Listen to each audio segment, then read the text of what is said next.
The Audio Cinema presents The Adventure of the Sussex Vampire by Arthur Conan Doyle, a Sherlock Holmes adventure.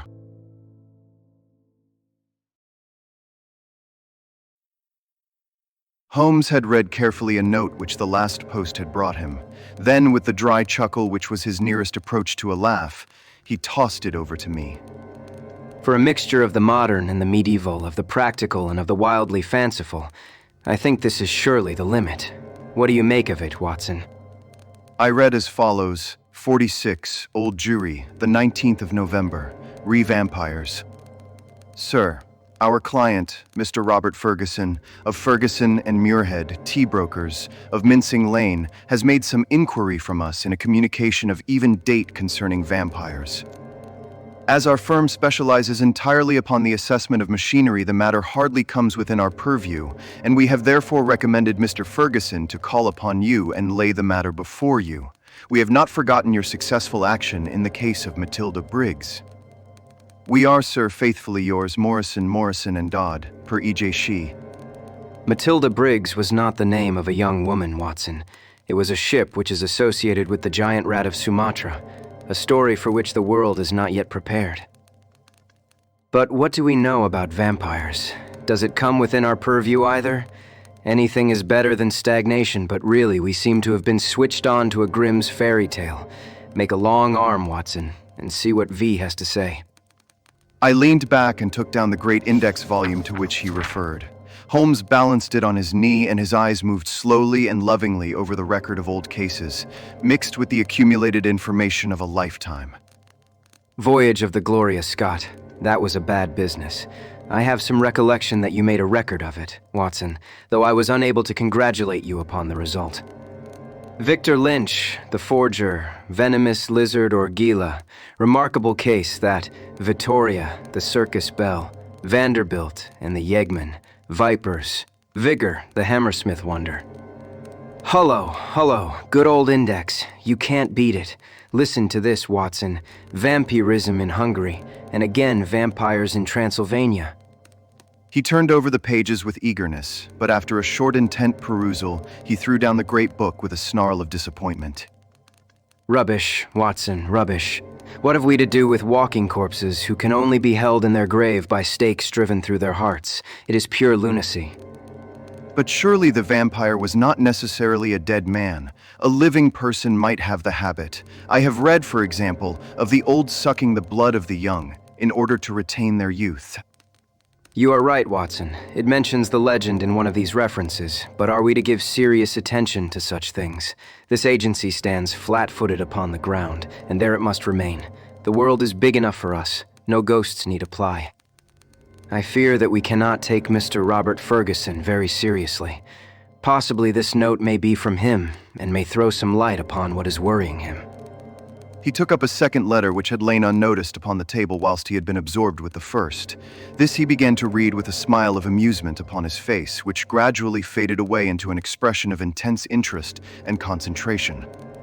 When he had finished, he sat for some little time lost in thought with the letter dangling from his fingers. Finally, with a start, he aroused himself from his reverie. Cheeseman's Lamberley. Where is Lamberley, Watson? It is in Sussex, south of Horsham. Not very far, eh? And Cheeseman's. I know that country, Holmes. It is full of old houses which are named after the men who built them centuries ago. You get Audleys and Harveys and Carritons, the folk are forgotten, but their names live in their houses. Precisely. I rather fancy we shall know a good deal more about Cheeseman's Lamberley before we are through. The letter is, as I had hoped, from Robert Ferguson. By the way, he claims acquaintance with you. With me? You had better read it.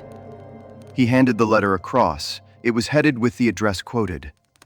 Dear Mr. Holmes, I have been recommended to you by my lawyers, but indeed the matter is so extraordinarily delicate that it is most difficult to discuss. It concerns a friend for whom I am acting. This gentleman married some 5 years ago a Peruvian lady, the daughter of a Peruvian merchant, whom he had met in connection with the importation of nitrates. The lady was very beautiful, but the fact of her foreign birth and of her alien religion always caused a separation of interests and of feelings between husband and wife, so that after a time his love may have cooled towards her, and he may have come to regard their union as a mistake. He felt there were sides of her character which he could never explore or understand. This was the more painful as she was as loving a wife as a man could have, to all appearance absolutely devoted. Now for the point which I will make more plain when we meet. Indeed, this note is merely to give you a general idea of the situation and to ascertain whether you would care to interest yourself in the matter. The lady began to show some curious traits quite alien to her ordinarily sweet and gentle disposition. The gentleman had been married twice, and he had one son by the first wife. This boy was now 15, a very charming and affectionate youth, though unhappily injured through an accident in childhood. Twice the wife was caught in the act of assaulting this poor lad in the most unprovoked way. Once she struck him with a stick and left a great well on his arm. This was a small matter, however, compared with her conduct to her own child, a dear boy just under 1 year of age. On one occasion about a month ago, this child had been left by its nurse for a few minutes. A loud cry from the baby, as of pain, called the nurse back. As she ran into the room, she saw her employer, the lady, leaning over the baby and apparently biting his neck. There was a small wound in the neck from which a stream of blood had escaped. The nurse was so horrified that she wished to call the husband, but the lady implored her not to do so, and actually gave her £5 as a price for her silence. No explanation was ever given, and for the moment the matter was passed over. It left, however, a terrible impression upon the nurse's mind, and from that time she began to watch her mistress closely, and to keep a closer guard upon the baby, whom she tenderly loved. It seemed to her that even as she watched the mother, so the mother watched her, and that every time she was compelled to leave the baby alone, the mother was waiting to get at it. Day and night the nurse covered the child, and day and night the silent, watchful mother seemed to be lying in wait as a wolf waits for a lamb. It must read most incredible to you, and yet I beg you to take it seriously, for a child's life and a man's sanity may depend upon it. At last there came one dreadful day when the facts could no longer be concealed from the husband.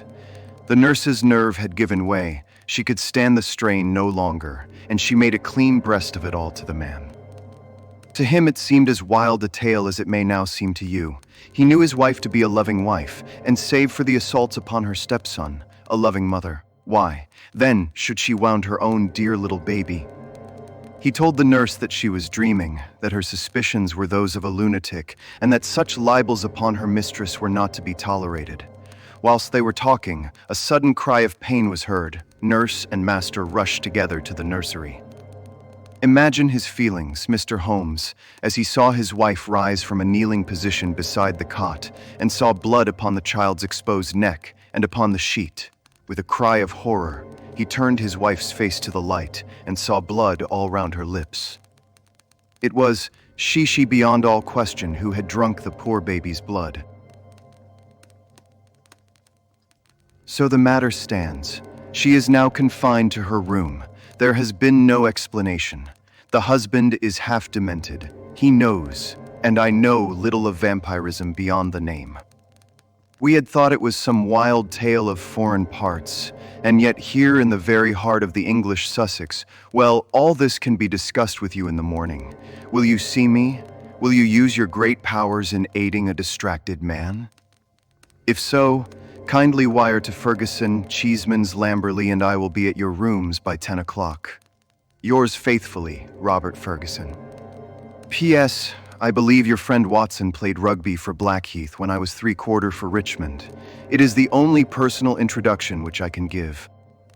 Of course I remember him, Big Bob Ferguson, the finest 3/4 Richmond ever had. He was always a good-natured chap. It is like him to be so concerned over a friend's case. Holmes looked at me thoughtfully and shook his head. I never get your limits, Watson. There are unexplored possibilities about you. Take a wire down, like a good fellow. We'll examine your case with pleasure. Your case? We must not let him think that this agency is a home for the weak-minded. Of course it is his case. Send him that wire and let the matter rest till morning. Promptly at 10 o'clock next morning, Ferguson strode into our room. I had remembered him as a long, slab-sided man with loose limbs and a fine turn of speed, which had carried him round many an opposing back. There is surely nothing in life more painful than to meet the wreck of a fine athlete whom one has known in his prime. His great frame had fallen in, his flaxen hair was scanty, and his shoulders were bowed. I fear that I roused corresponding emotions in him. "Hullo, Watson. You don't look quite the man you did when I threw you over the ropes into the crowd at the old deer park. I expect I have changed a bit also. But it is this last day or two that has aged me. I see by your telegram, Mr. Holmes, that it is no use my pretending to be anyone's deputy." It is simpler to deal direct. Of course it is, but you can imagine how difficult it is when you are speaking of the one woman whom you are bound to protect and help. What can I do? How am I to go to the police with such a story? And yet the kiddies have got to be protected. Is it madness, Mr. Holmes? Is it something in the blood? Have you any similar case in your experience? For God's sake, give me some advice, for I am at my wits' end. Very naturally, Mr. Ferguson. Now sit here and pull yourself together and give me a few clear answers. I can assure you that I am very far from being at my wits' end, and that I am confident we shall find some solution. First of all, tell me what steps you have taken. Is your wife still near the children? We had a dreadful scene. She is a most loving woman, Mr. Holmes. If ever a woman loved a man with all her heart and soul, she loves me. She was cut to the heart that I should have discovered this horrible, this incredible secret. She would not even speak. She gave no answer to my reproaches, save to gaze at me with a sort of wild, despairing look in her eyes. Then she rushed to her room and locked herself in. Since then, she has refused to see me. She has a maid who was with her before her marriage, Dolores by name, a friend rather than a servant. She takes her food to her. Then the child is in no immediate danger. Mrs. Mason, the nurse, has sworn that she will not leave at night or day. I can absolutely trust her. I am more uneasy about poor little Jack, for, as I told you in my note, he has twice been assaulted by her. But never wounded. No, she struck him savagely. It is the more terrible as he is a poor little inoffensive cripple. Ferguson's gaunt features softened as he spoke of his boy. You would think that the dear lad's condition would soften anyone's heart. A fallen childhood and a twisted spine, Mr. Holmes, but the dearest, most loving heart within. Holmes had picked up the letter of yesterday and was reading it over. What other inmates are there in your house, Mr. Ferguson? 2 servants who have not been long with us. 1 stable hand, Michael, who sleeps in the house.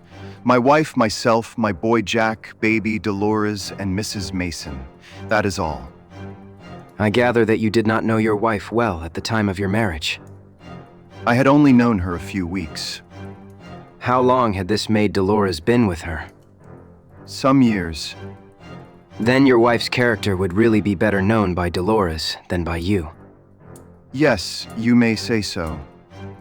Holmes made a note. I fancy that I may be of more use at Lamberley than here. It is eminently a case for personal investigation. If the lady remains in her room, our presence could not annoy or inconvenience her. Of course, we would stay at the inn. Ferguson gave a gesture of relief. It is what I hoped, Mr. Holmes. There is an excellent train at 2 from Victoria, if you could come. Of course we could come. There is a lull at present. I can give you my undivided energies. Watson, of course, comes with us. But there are 1 or 2 points upon which I wish to be very sure before I start. This unhappy lady, as I understand it, has appeared to assault both the children, her own baby and your little son. That is so. But the assaults take different forms, do they not? She has beaten your son. Once with a stick and once very savagely with her hands. Did she give no explanation why she struck him? None, save that she hated him again and again, she said so. Well, that is not unknown among stepmothers. A posthumous jealousy, we will say. Is the lady jealous by nature? Yes, she is very jealous. Jealous with all the strength of her fiery tropical love. But the boy, he is 15, I understand, and probably very developed in mind since his body has been circumscribed in action. Did he give you no explanation of these assaults? No, he declared there was no reason. Were they good friends at other times? No, there was never any love between them. Yet you say he is affectionate. Never in the world could there be so devoted a son. My life is his life. He is absorbed in what I say or do. Once again, Holmes made a note. For some time, he sat lost in thought. No doubt you and the boy were great comrades before this second marriage. You were thrown very close together, were you not? Very much so. And the boy, having so affectionate a nature, was devoted, no doubt, to the memory of his mother? Most devoted. He would certainly seem to be a most interesting lad. There is one other point about these assaults. Were the strange attacks upon the baby and the assaults upon your son at the same period? In the first case, it was so. It was as if some frenzy had seized her, and she had vented her rage upon both. In the second case, it was only Jack who suffered. Mrs. Mason had no complaint to make about the baby. That certainly complicates matters. I don't quite follow you, Mr. Holmes.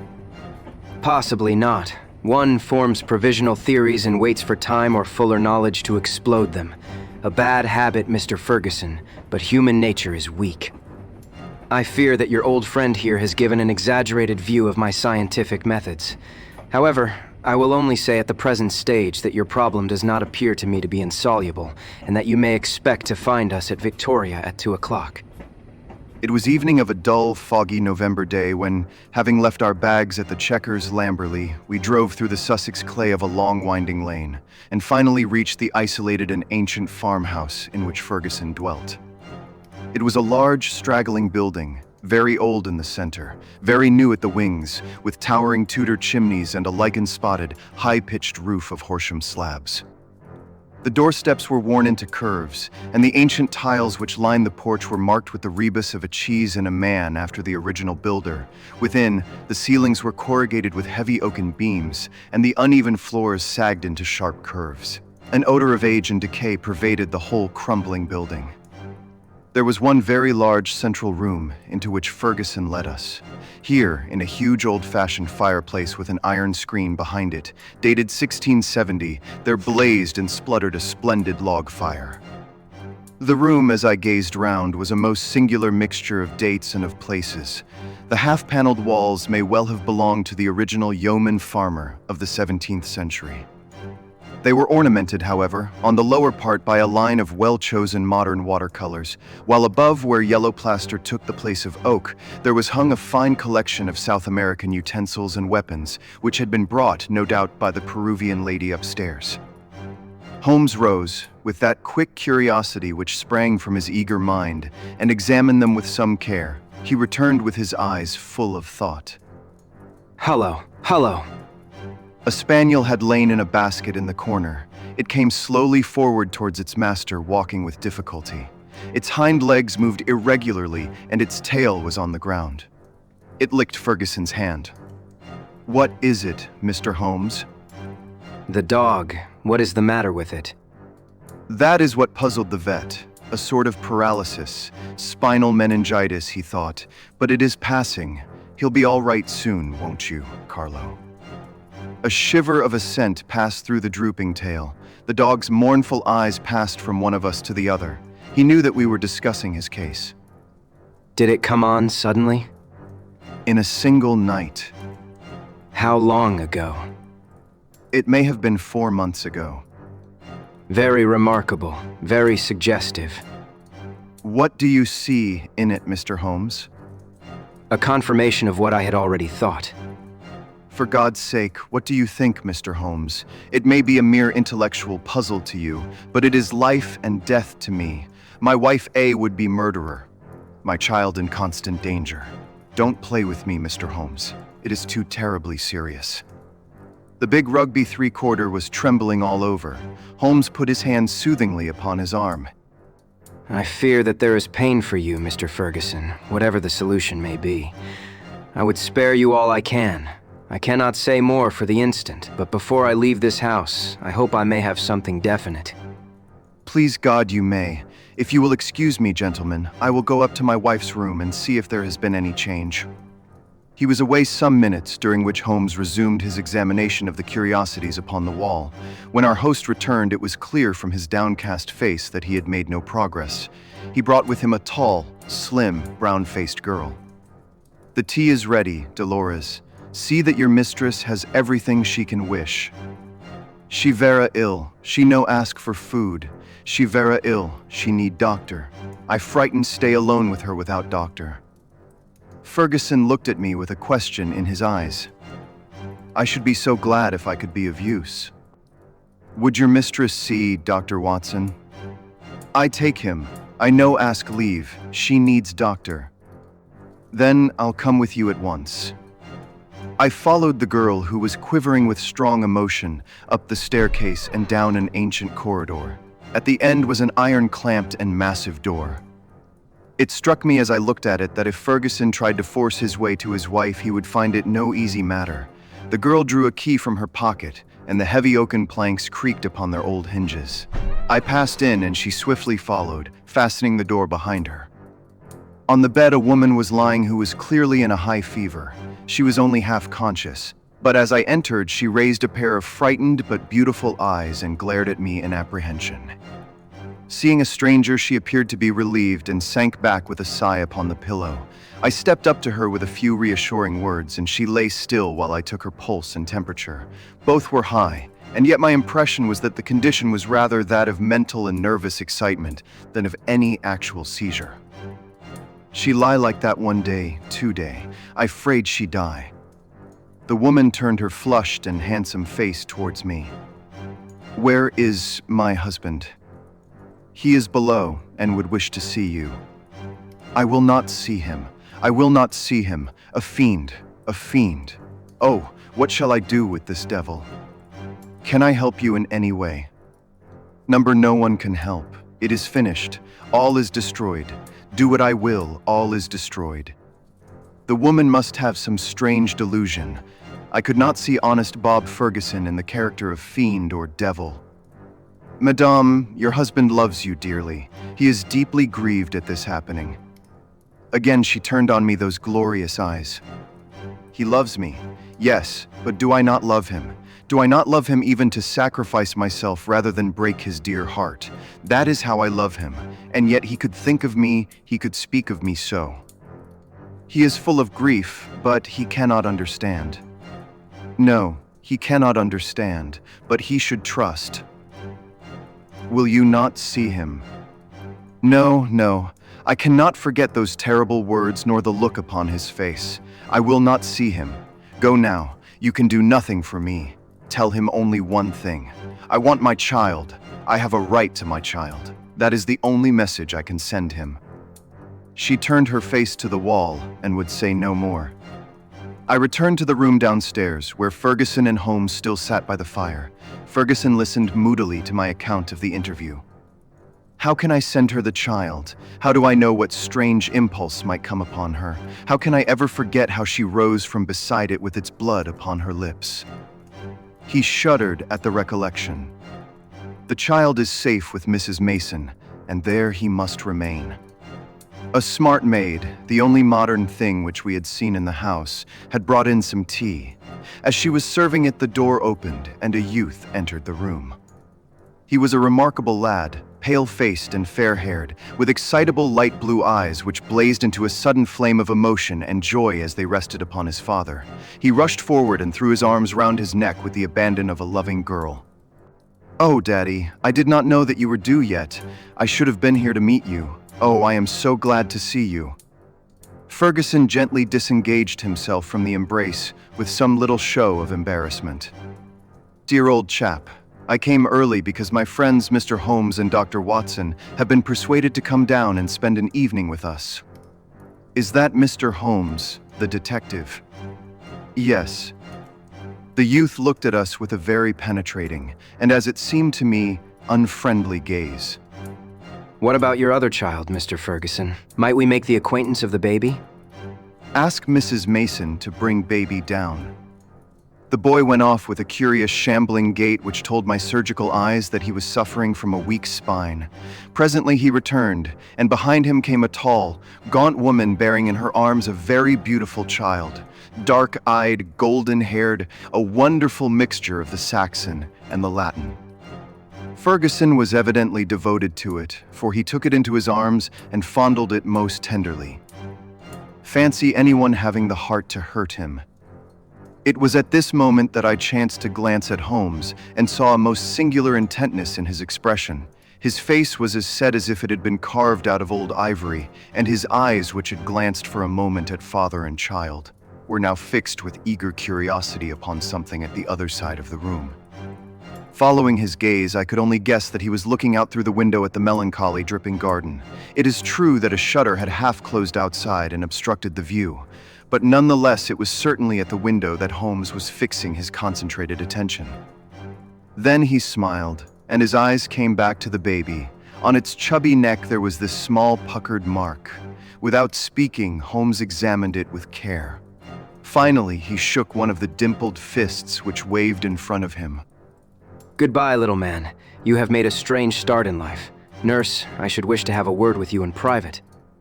He took her aside and spoke earnestly for a few minutes. I only heard the last words, which were, "Your anxiety will soon, I hope, be set at rest." The woman, who seemed to be a sour, silent kind of creature, withdrew with the child. What is Mrs. Mason like? Not very prepossessing externally, as you can see, but a heart of gold and devoted to the child. Do you like her, Jack? Holmes turned suddenly upon the boy, his expressive, mobile face shadowed over, and he shook his head. Jackie has very strong likes and dislikes. Luckily, I am one of his likes. The boy cooed and nestled his head upon his father's breast. Ferguson gently disengaged him. "Run away, little Jackie." He watched his son with loving eyes until he disappeared. "Now, Mr. Holmes, I really feel that I have brought you on a fool's errand. For what can you possibly do save give me your sympathy? It must be an exceedingly delicate and complex affair from your point of view." It is certainly delicate, but I have not been struck up to now with its complexity. It has been a case for intellectual deduction, but when this original intellectual deduction is confirmed point by quite a number of independent incidents, then the subjective becomes objective and we can say confidently that we have reached our goal. I had in fact reached it before we left Baker Street, and the rest has merely been observation and confirmation. Ferguson put his big hand to his furrowed forehead. "For heaven's sake, Holmes, if you can see the truth in this matter, do not keep me in suspense. How do I stand? What shall I do? I care nothing as to how you have found your facts so long as you have really got them." Certainly I owe you an explanation, and you shall have it, but you will permit me to handle the matter in my own way. Is the lady capable of seeing us, Watson? "She is ill, but she is quite rational." Very good. It is only in her presence that we can clear the matter up. Let us go up to her. "She will not see me." Oh, yes, she will. He scribbled a few lines upon a sheet of paper. You at least have the entry, Watson. Will you have the goodness to give the lady this note? I ascended again and handed the note to Dolores, who cautiously opened the door. A minute later I heard a cry from within, a cry in which joy and surprise seemed to be blended. Dolores looked out. "She will see them. She will Leston." At my summons, Ferguson and Holmes came up. As we entered the room, Ferguson took a step or two towards his wife, who had raised herself in the bed, but she held out her hand to repulse him. He sank into an armchair while Holmes seated himself beside him after bowing to the lady, who looked at him with wide-eyed amazement. I think we can dispense with Dolores. Oh, very well, madam. If you would rather she stayed, I can see no objection. Now, Mr. Ferguson, I am a busy man with many calls, and my methods have to be short and direct.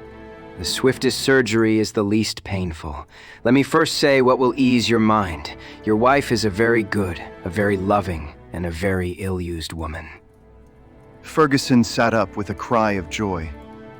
"Prove that, Mr. Holmes, and I am your debtor forever." I will do so, but in doing so, I must wound you deeply in another direction. I care nothing so long as you clear my wife. Everything on earth is insignificant compared to that. Let me tell you then, the train of reasoning which passed through my mind in Baker Street, the idea of a vampire was to me absurd. Such things do not happen in criminal practice in England, and yet your observation was precise. You had seen the lady rise from beside the child's cot with the blood upon her lips. I did. Did it not occur to you that a bleeding wound may be sucked for some other purpose than to draw the blood from it? Was there not a queen in English history who sucked such a wound to draw poison from it? Poison! A South American household, my instinct felt the presence of those weapons upon the wall before my eyes ever saw them. It might have been other poison, but that was what occurred to me. When I saw that little empty quiver beside the small bird bow, it was just what I expected to see.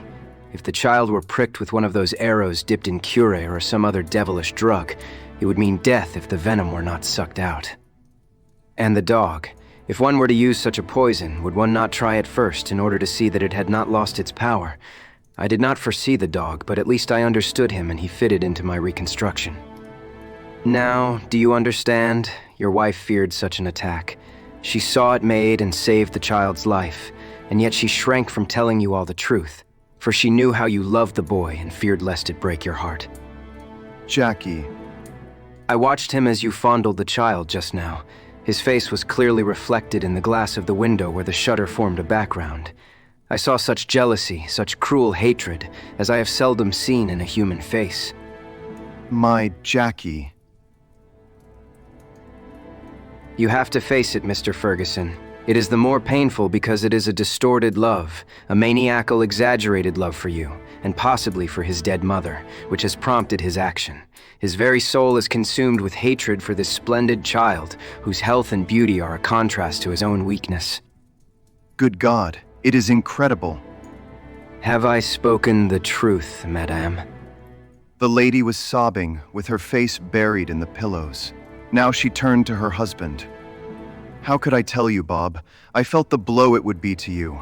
It was better that I should wait and that it should come from some other lips than mine. When this gentleman who seems to have powers of magic wrote that he knew all, I was glad. I think a year at sea would be my prescription for Master Jackie. Only one thing is still clouded, madam. We can quite understand your attacks upon Master Jackie. There is a limit to a mother's patience. But how did you dare to leave the child these last 2 days? I had told Mrs. Mason. She knew. Exactly. So I imagined. Ferguson was standing by the bed, choking, his hands outstretched and quivering. This, I fancy, is the time for our exit, Watson. If you will take one elbow of the two faithful Dolores, I will take the other, Holmes whispered. There now. I think we may leave them to settle the rest among themselves. I have only one further note of this case. It is the letter which Holmes wrote in final answer to that with which the narrative begins. It ran thus. Baker Street, the 21st of November, Vampires. Sir, referring to your letter of the 19th, I beg to state that I have looked into the inquiry of your client, Mr. Robert Ferguson, of Ferguson and Muirhead, tea brokers, of Mincing Lane, and that the matter has been brought to a satisfactory conclusion. With thanks for your recommendation, I am, sir, faithfully yours, Sherlock Holmes.